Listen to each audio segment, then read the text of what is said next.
This video provides an introduction and demonstration of data analytics modeling tool BiDaML. There are many stakeholders involved in the process of developing a data analytics solution. They conduct different interviews, generate handwritten documents, use many different tools, and generate and work with data and information in different shapes and formats.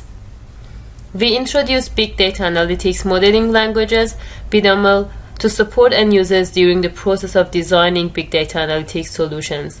The users can create diagrams collaboratively, and the tool generates documentations, reports, and some template Python code for the users to modify and work on. BiDaML consists of 5 diagrams from a high level to low level to cover modeling all data analytics steps and enable communications, collaborations, documentation, and automation of the steps. We demonstrate BiDaML with a representative big data analytics problem. The goal of this project is to construct a data and decision support platform to support intelligent transport system research and offer researchers a central location to access and store historical transport datasets, as well as a means to access real-time streaming data.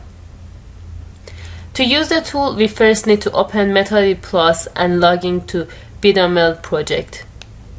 We can then click on Create Graph and create an overall diagram, choose a name for the problem, and then drag and drop any of the 5 diagrams, add explanations, and then create the diagram. We start with the brainstorming notation and connect it to the brainstorming diagram by clicking on Manage Subgraphs.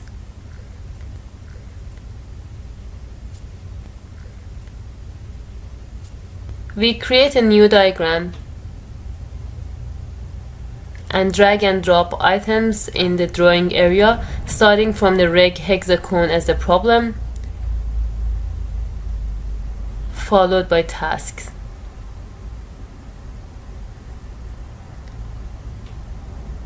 If the task is directly connected to the problem, its notation automatically converted to orange with a pin to highlight its importance.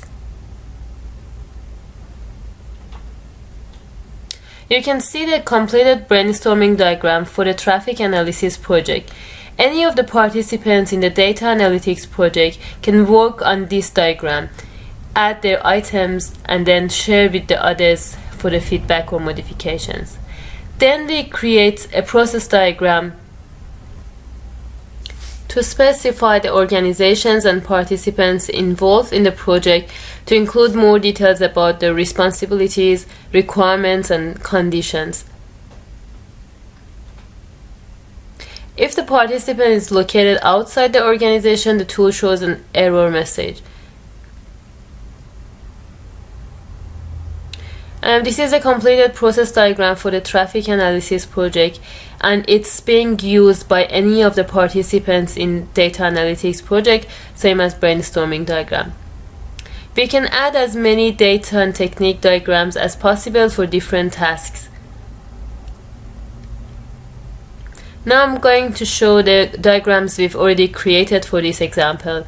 This is, for example, a technique diagram created for live prediction, or a data diagram created for the output data, and finally a deployment diagram that specifies how and where to deploy these tasks and where to store data items. This diagram is mainly used by software engineers who conduct the deployment part of the project. Once the modeling part is completed, we go back to the brainstorming diagram and click on Python code.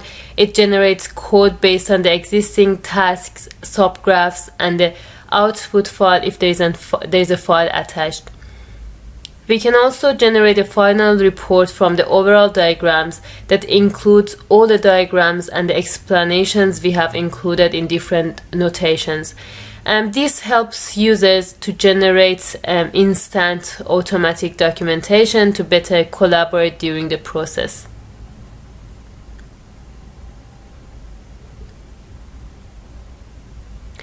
Finally, we save the project and commit all the changes to GitHub for other users to access the latest version.